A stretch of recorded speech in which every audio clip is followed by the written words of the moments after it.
Okay, okay. So what all projects have you guys done so far? Well, we started out, our first one was Grieve. That was just absolutely hard.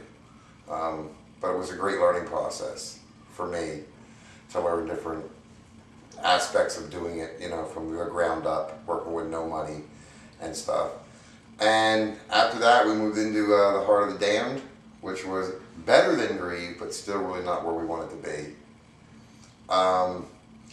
Then we moved on to Slip of the Tongue.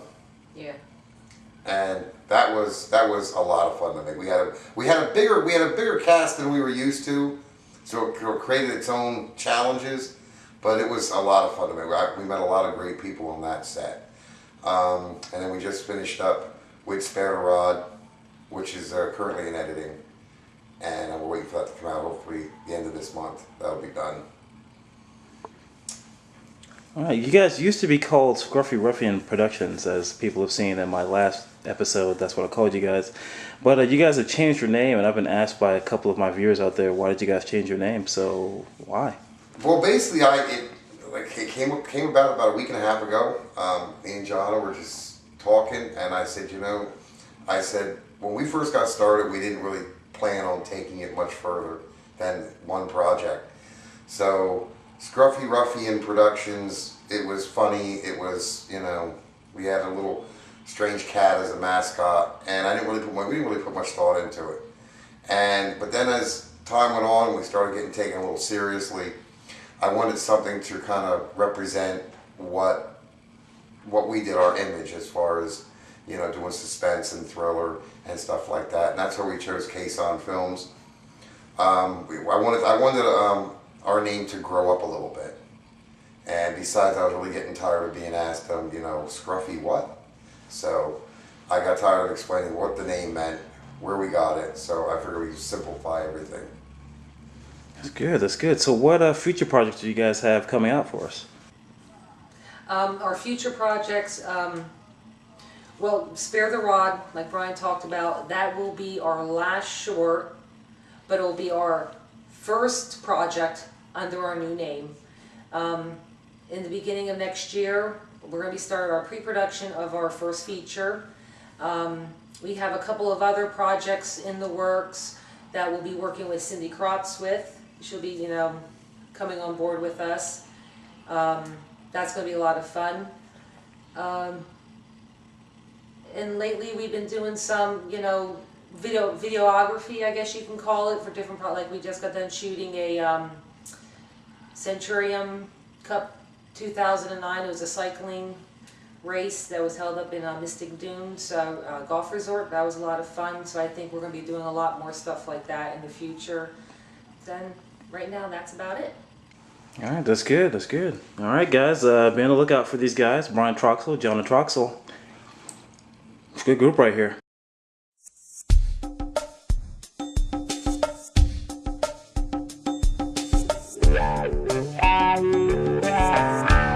All right, our last interview, I must say, it was a really great pleasure doing. It's from some cast members from the Lamry Project, 10 years later. I don't know if you've heard about it.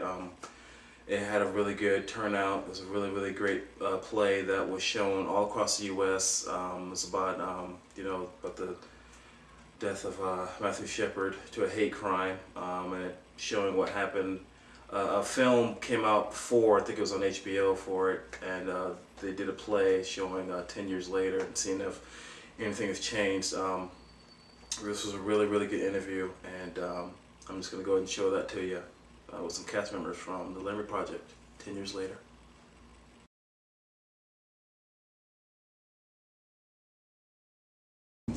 All right, everyone, I'm here with a couple of actors. I have Roxana, I have Louie, also known as LJ, I have Sandra, also known as Pebbles, Jonathan, and Jim. Hi. And I'm going to ask them, starting with Roxana, how did you get started in acting?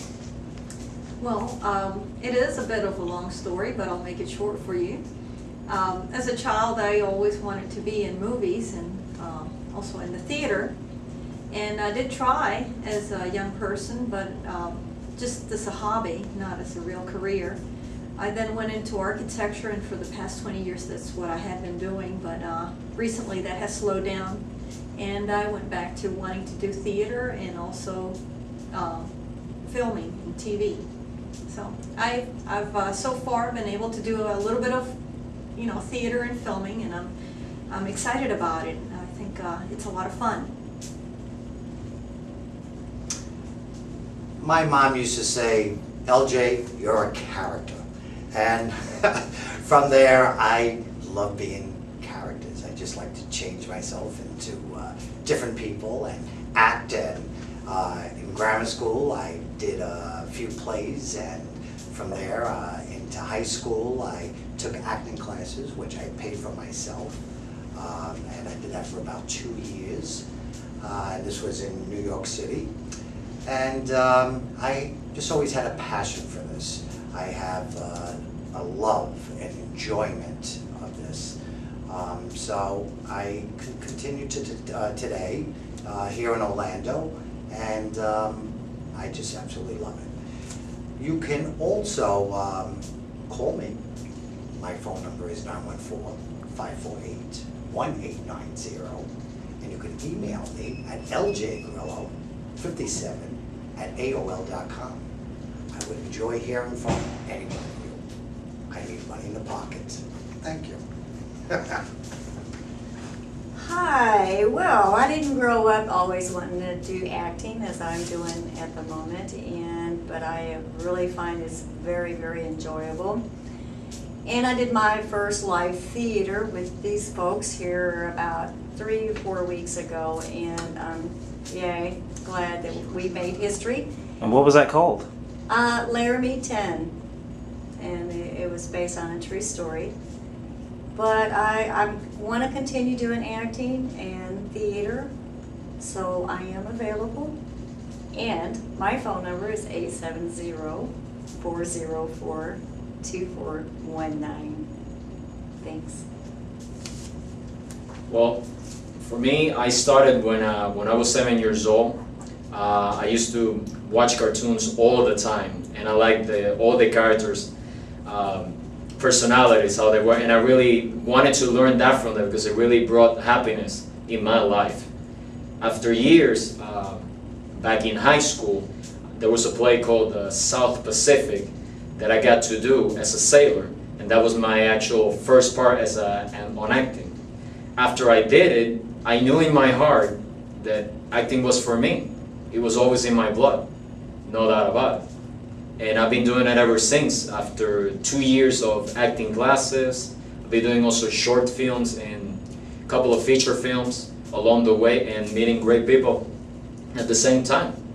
If you want to contact me, you can call me by my phone number. It's 407-334-3996.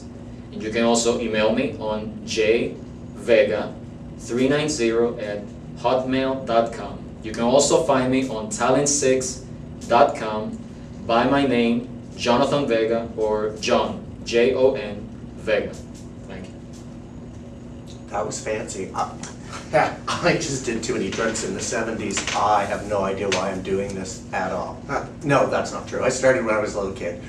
I was in the 6th grade and I got a part in a musical, The Sound of Music, the really high soprano voice. That was me, yes. I've since grown up, now I have an alto voice. I actually did that until I graduated from college with my BFA and realized I couldn't make any money with acting in Utah. So I found a job as a landscape designer, did that for a long, long time until the economy went south. I spent almost 12 years in California. Now I'm in Florida, where I've decided to retake up acting. It's a little odd, but that's where I've ended up, and I've got to meet all these great people just like they did. They got to meet me, and I know they're impressed. My name is Jim. If you would like to contact me, do so, 407-417-7619. Anytime. Okay, and Roxana, so you're not left out. How can we contact you? Well, you can always reach me on Talent6 under Roxie, R-O-X-I-E. You can find me there. Or you can email me at Roxana, R-O-X-A-N-A -SAP, S-A-A-P @hotmail.com. You can also reach me at my home number at 407-601-1519. And I'd love to hear from you because I also need the money. Thank you.